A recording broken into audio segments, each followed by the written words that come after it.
It's the real news. I'm Aaron Mate.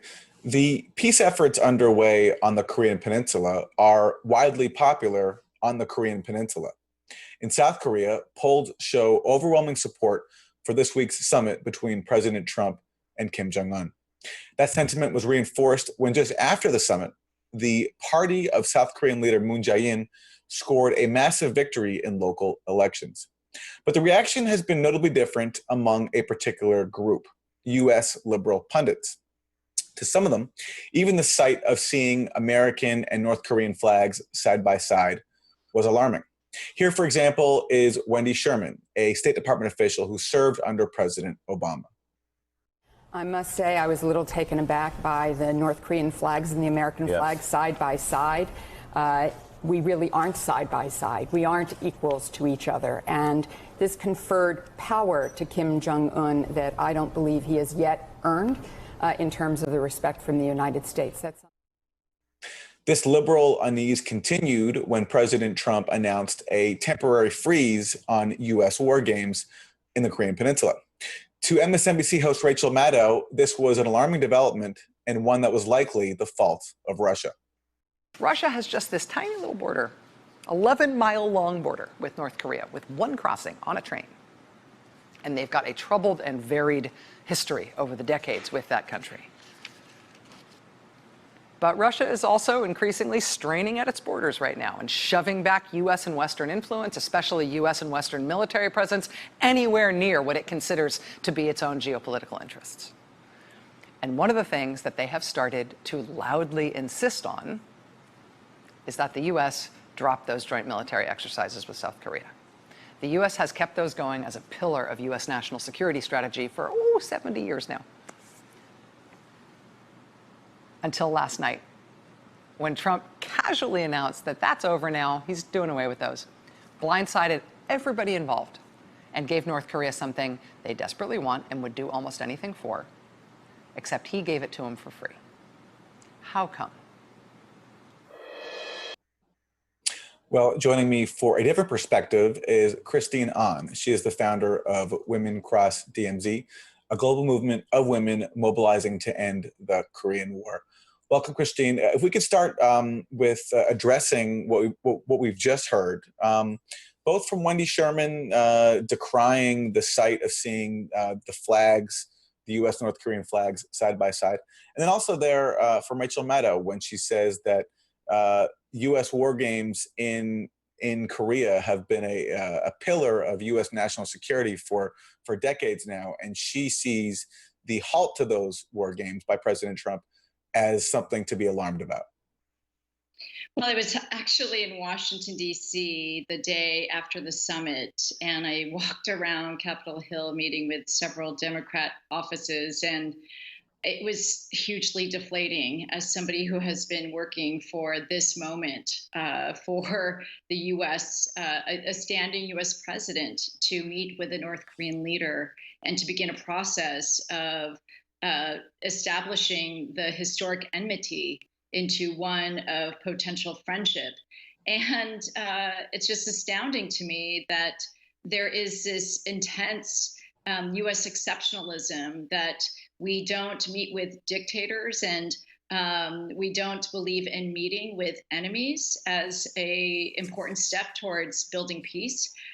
It's just incredible to me. And the whole thing from the quote unquote disarmament community that what was signed between Kim Jong-un and Donald Trump, especially Donald Trump's noting about the halting of the provocative war games was a concession, when in fact we know from South Korean President Moon that he actually had his senior envoy, Moon Chong-in, float the idea last year in the summer ahead of his trip to Washington, D.C. We know Moon Chong-in is often known as the envoy that is one to kind of introduce new ideas. And he was totally attacked for that. But clearly, the response from the South Korean president that they would be amenable, especially if this is going to help advance inter-Korean dialogue and peace process. And today, Harry Harris the former head of the U.S. Pacific Command and the likely new U.S. ambassador to South Korea, has said that it's fine to do this, that we are in a new era of relations with North Korea, and that it makes perfect sense to actually halt these war drills. And clearly they have been done in the past. In 1994, Clinton also halted those military exercises. And so I feel like what is completely missing is that there's something about the Trump administration and President Trump himself, because he is in some ways so anti-establishment. He is that he is kind of seeing the Korean situation through new eyes. And when he talks about the Korean War, he talks about it as if he's just learning about these things, because that's the truth, is most Americans have no idea about what happened on the Korean Peninsula, what the U.S. did in the 1950 to 53 Korean War, how the U.S. even divided the Korean Peninsula and has maintained a pretty aggressive military, economic, and political stance against North Korea. So it's quite surprising to me that the so-called party of peace and diplomacy, are the quick ones to basically decry the significant meeting that took place this week between North Korea and the U.S. I'm not as confident about what Donald Trump represents and what he sees, but I do think that it's remarkable to see liberals decry what is obviously a huge step forward. The first time a sitting U.S. president meets with a North Korean leader. There's a headline in Mother Jones, for example, the liberal magazine reading, "Donald Trump abandons South Korea." Seems to be quite different from the picture that you're painting here. What has been the reaction inside South Korea?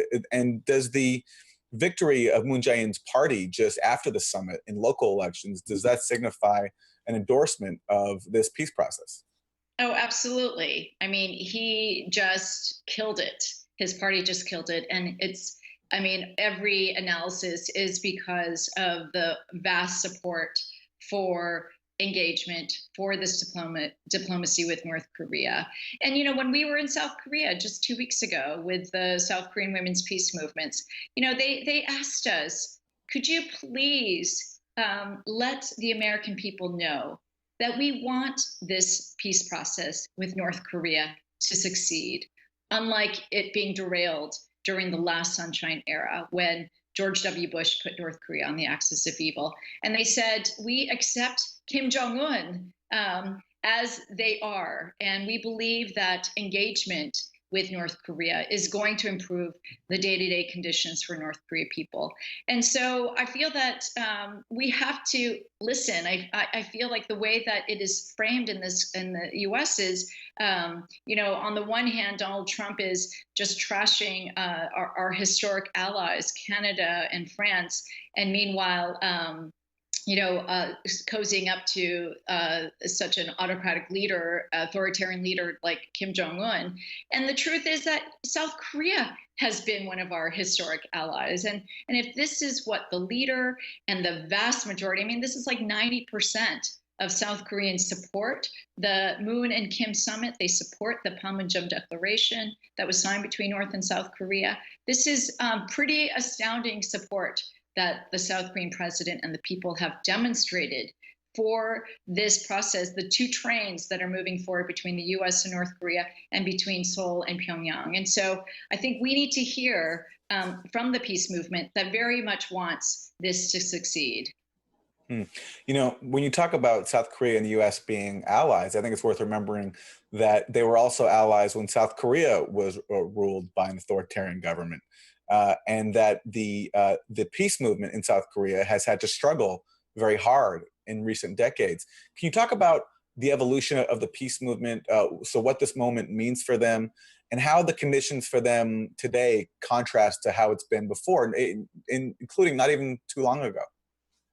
Well, the peace movement has these moments of ebb and flow, because we know that really the first democratic election in South Korea was in 1987 when they elected Kim Dae-jung. Otherwise, it had been kind of backed by U.S.-backed dictators in South Korea, from Syngman-rhee, the first president that was installed by the U.S., and then Park Chung-hee, the father of Park Geun-hye.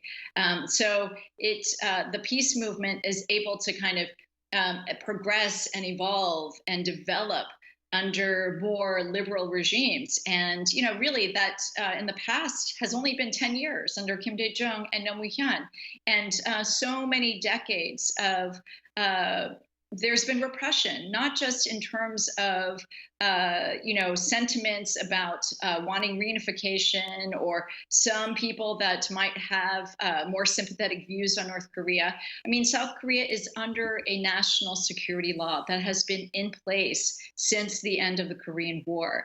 And so when there are moments of détente between North and South Korea, there is greater freedom of speech, greater freedom of expression, political participation. And that was for me like one of the most significant takeaways from being at the DMZ this year, when we were marching with 1,200 South Korean women in the DMZ this summer, compared to 2015, when a lot of these women had to be underground. They put their focus on social justice and peace work towards other efforts because of the repression under Lee Myung-bak and under Park Geun-hye. So this is a moment. I think that Moon Jae-in is just starting his term. I mean, this is just 1 year in a 5-year term, and he has clearly won the mandate in this local election.